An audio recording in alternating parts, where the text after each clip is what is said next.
Take a look.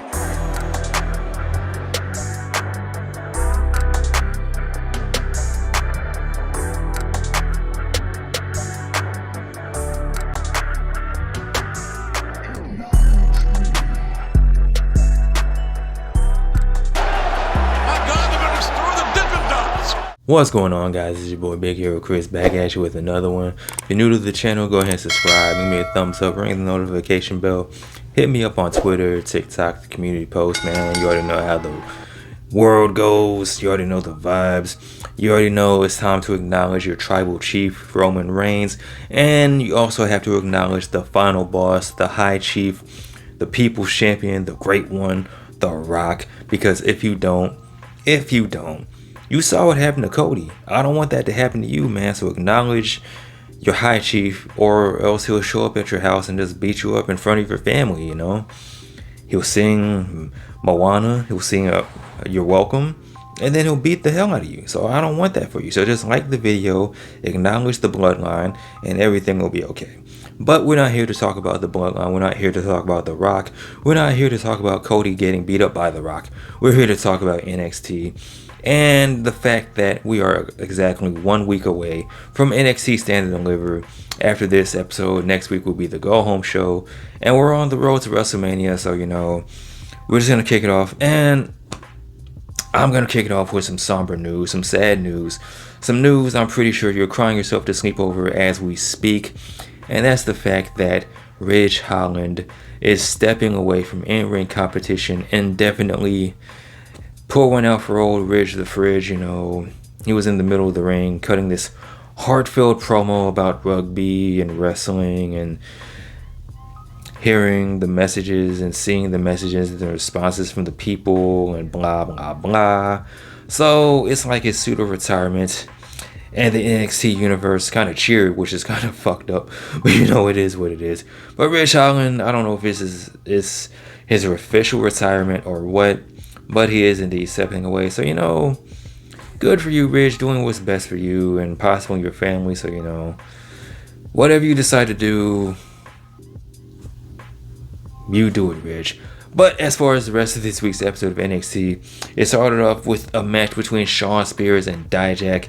Dijak, who's been, you know, ratioing people on Twitter, and Shawn Spears, who's just kind of like acting like a weird supervillain for some reason. It is what it is. They had a match, and it was actually pretty good. It was a pretty good match. Shawn Spears tried to use the steel chair, but the steel chair was hidden by Joe Gacy. Joe Gacy, who has this weird infatuation with Shawn Spears. I don't know why. I don't know for what reason, but you know, hey, go for it, Joe Gacy. You do you, boo-boo. Dijak ended up getting the win, building up more momentum for him and Stand and Deliver, and a shot at the NXT North American Championship. And speaking of that, we had a match between Josh Briggs and Duke Hudson, and you know, it was alright. Dijak was on commentary. He was probably the best part of this match. I kind of wasn't paying attention, but you know, old Joshua Briggs ended up getting the win. And then after the match, Obafemi came out and announced that at Stand and Deliver, it is going to be a triple threat match between him, Dijak, and Josh Briggs. And that should be a pretty entertaining match. You have three big men bumping meat, beating meat, man. Ain't nothing wrong with beating a little bit of meat here and there. So I'm looking forward to that match at Stand and Deliver. Speaking of Stand and Deliver, you know, you had a video package from Roxanne Perez, you know, going over her heel turn and pretty much saying that the old happy-go-lucky Roxanne Perez is dead. The one that's all bright-eyed and bushy-tailed and happy to be here. She's long gone. You can kiss her goodbye. Roxanne's doing things on her own terms. She's doing things her way, no matter who has anything to say about it or not. And she declared that it's not anything personal against Lyra Valkyria. Lyra Valkyria is just the one that's in the way of between her and that NXT Women's Championship. And speaking of Lyra Valkyria, she had a video package of her own, saying words and, you know, hyping up the match with Roxanne Perez at NXT Stand and Deliver. So, you know, good for her, good for them, good for me, good for you, good for everybody. Something that wasn't good for anybody. Lola Vice lost. And against who, you ask? Natalia, because Lola Vice issued an open challenge and Natalia answered the open challenge. And it looked at some points during the match, Lola Vice was going to win, but she was distracted by Carmen Petrovich. I think I said her name right. Good for me. 10 points for Hufflepuff. Due to distraction, wrestlers coming out and distracting other wrestlers. Wrestling 101. Natalia ended up getting the win. And I wasn't too happy about this, but I understand why. It's building up the match between Carmen Petrovich and Lola Vice. So, against Natalia, though, there wasn't nobody else. No, I digress. There's something more happy. We have Thea Hill. The old Thea Hill is back as she wrestled Jasmine Nix. And, Thea Hill's trying to get some revenge. She's trying to get some get back. And she's trying to get her hands on old JC Jane. And it looked like JC Jane was kind of trying to cheat. She was going to throw in the towel for Chase U. But, old Riley Osborne caught the towel. It was an amazing catch. It was Odell Beckham-esque, the way he caught that towel. And Thea Hill ended up getting the win over Jasmine Nix with the Kimura. So, she made a beautiful woman tap out. And after the match, there was shenanigans. There was a brouhaha. You had Kiana James and Izzy Dame come out, and then you had Kalani Jordan and Fallon Henley come out. And they're all fighting and punching and doing whatever. So I don't know if this is leading to a multi-woman match at Stand and Deliver. I wouldn't mind seeing it, and it would make absolute sense. We had another video package. There was a lot of video packages on this episode of NXT, but we had a video package from Sol Ruka, recapping why she was out for so long and why she wants to get revenge on Blair Davenport. And her and Blair Davenport are going to have a match next week, so it should be fine. It should be a fine match. Speaking of fine matches, we had Dragunov taking on Stacks. And Stacks was doing his thing. He was trying to get a little one-upsmanship on Dragunov. But, Dragunov, he's like a Dragon Ball Z character. It doesn't matter how much you hit him or break him or try to destroy this man. There was one point during the match where Stacks straight up stepped on Dragunov's fingers, and it looked like his fingers were just cooked. They looked like he was throwing up gang signs. But despite all of this, Dragunov ended up getting the win. And he even had, the Don of NXT, Tony D'Angelo, and invite Dragunov out to dinner next week. It's not going to be at the restaurant. It's going to be I forget what they called it. It sounded like something out of John Wick. And speaking of Stand and Deliver, the Metaphor are officially the hosts for Stand and Deliver. That was a tryout session. You had people auditioning. And once again, speaking of Stand and Deliver, you had a tag team match between the Wolf Dogs and Alpha Academy. And if somehow, some way, the Alpha Academy were able to beat the Wolf Dogs, that will be added to the tag team match at Stand and Deliver, and it will be a triple threat match.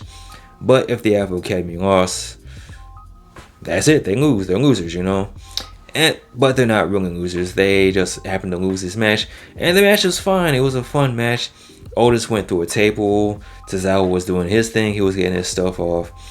And Braun Breaker, this dude, man, he's a beast. There was one point where he was in a doomsday device position, and Tozawa was trying to do, I don't know what he was trying to do, and Braun Breaker hit the reversal. I don't even know how you classify that. I don't know what you call it. It just looked awesome. It looked pretty badass. And like I said, the Wolf Dogs ended up getting the win over the Alpha Academy. And then after the match, you had the Bullet Club, the LWO, and Axiom and Nathan Frazier come out, and they all fought. And that's how NXT closed. But that is not the last thing I want to talk about. The last thing I want to talk about as far as NXT, I kept mentioning throughout this video packages, but there was 3 sets of video packages that is pretty much breaking down the whole Carmelo Hayes and Trick Williams saga, their whole story from beginning to where we are now. And if you guys do follow me on Twitter, you know that for the past couple years, ever since WWE announced that they're coming to Philadelphia for WrestleMania, there was one thing I wanted, one thing I've been praying for, one thing I've been manifesting, and that was some type of Rocky Creed training montage video package type deal. And damn it, we got it. Like I said, it was 3 different video packages breaking down the whole Carmelo Hayes, Trick Williams story. And there was even one video package where it really looked like something out of Creed, where you had Trick Williams coming back to Philadelphia, you know, because he actually played for Philadelphia, the Eagles. And I didn't even know that. I knew that he played football, but I didn't know he actually played for the Eagles. You know, good for Trick. And, you know, he has ties in Philadelphia. His family's up there. And, you know, it showed him training and boxing or whatever. And he ran up the stairs like Rocky and Creed. I'm like, yes, WWE does listen to me. If nobody else listens to me, the WWE does. The World Wrestling Federation listens to old Big Hero Chris. And I finally got my training montage. I was so happy, man. And the overall presentation from this video package, this training montage, whatever you want to call it, it was top notch, man. It even had Randy Orton and CM Punk and Johnny Gargano, Cody Rhodes. They were adding their 2 cents in as far as the story goes. And it was just an overall amazing presentation. And there's even rumors going on, flying all over the internet, saying that at Stand and Deliver, the main event of the show is going to be Carmelo versus Trick.